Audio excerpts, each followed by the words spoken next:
to a new video. It's CF week this week, so I decided to do a Q&A. You guys have been sending in your questions for the past few weeks, so I thought I'd answer a few of them. Yeah, so let's get started. The first question is from Poppy. Do you have a feeding tube / port? Yes, I have both. I have a feeding tube and a port. I've had my feeding tube since June 2014, and I've had my port since February 2015. They've both got names. My feeding tube is called Buttons, mainly because it's a low profile one and they're called Buttons. It's called A Button, but also because Buttons was the name of the first principal role I have had in a pantomime in Cinderella. So that was where that came from. And then my port is called Percy, but his full title is Perseus, son of Thompson, god of intravenous. Thompson being the doctor that put him in, and intravenous obviously being what he does. So Percy and Buttons, my feeding tube and my port. But other than that, I don't have anything else sticking out of me. I'm just a normal human being.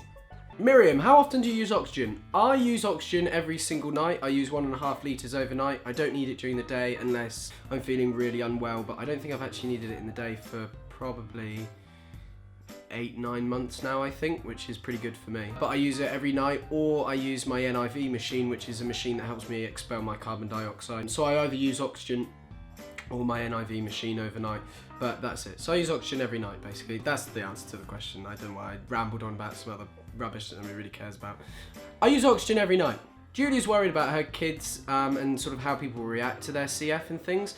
I think it's a difficult one because obviously kids will always, unfortunately, because this is how kids work, is we'll pick on things that are different or that they don't understand, and CF is incredibly complicated. Somebody told me my fingers look like E.T., which they kind of do, where they're rounded from finger clubbing, but then I went and put that in a song, so I think, like, if people are going to take the mick, just embrace it and laugh with them, and sort of, I take the piss out myself quite a lot when it comes to my CF, because I think if you make it seem like something that you're worried about, then if they want to pick on you, they know they can use that against you. Whereas when I'm like, yeah, my farts do stink, and yeah, I do spend half my day in the toilet. Yeah, alright, we could, spend the night together, but I'd need a breather halfway through. When you make those sorts of jokes, people are like, well, he's clearly a really fun guy. So I think that's what I'd say. Let them get to know you first, and make jokes about it, and make them feel comfortable, and let them know that it's not something that they can use against you, because I think that is the way to avoid being bullied for your CF. Yeah, I think that's a good answer. All right, let's move on. Next question. I'm doing well. I'm doing very well. Well done, Charlie. How often do you go into hospital from Lola? Lola, I go into hospital quite a lot. It's great. I have like these two lives now. Basically, I have my home life where I'm very busy and I sleep about 6 hours a day. And then I have my hospital life where I sleep about 15 hours a day. But I do 2 weeks in hospital, then 2 weeks at home, 2 weeks in hospital, 2 weeks at home. And I've been doing that for about 14 months now, I think, since I was listed. And I do it so that I'm well enough for when my call comes. Since I've been doing it, I mean, considering I've dedicated the past 14 months of my life to my health, I have got better since I was listed, but I'm still on the transplant list, and mainly for quality of life reasons. I do think my health would deteriorate back to the point that it was at if I didn't spend so much time in hospital and so much time dedicated to my health. So that's that. That's basically that. The answer to the question is I spend 2 weeks of every 4 in hospital. From Matilda. Who's Vicky Patterson and why did she... Matilda! I said we're just friends. She tweeted me. I wasn't even following her on Twitter at the time. Stop putting questions in my Q&A. Lisa, my little boy is 6 who has CF and wants to know what you do for physio. So Lisa, what do I do for physio? I do lots and lots of different things. Basically, I've done like everything that there is to do for physio. I've done a cappella, ACBT, AD, the bird, NIV, nippy clearway, percussion, vest, pet mask, pet mouthpiece, just exercise, you name it, I've done it. Currently, I use the pet mask with ACBT, sometimes a bit of percussion, sometimes the NIV. It varies, depending on how irritable my cough is, depending on how productive I am, depends on what form of physio we do.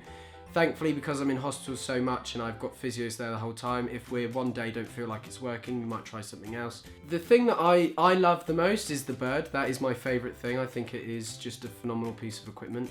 What it does is when you breathe in, it blows air in with you and helps you fill up your lungs and get airs behind the secretions. So And I don't know what it was. I think I just really liked the feeling of being able to take a proper breath in. But since my lung collapsed, I can't use that anymore.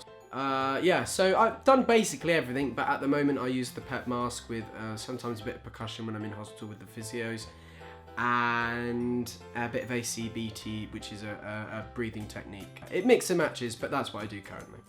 What are your thoughts on transplant? Transplant is by far the closest thing to a miracle we have as human beings, but it's not something that you have a right to. It's something that you have to earn. It's a privilege, I think, to have a transplant. You have to prove that you deserve it, that you will work the other side of transplant to make it work.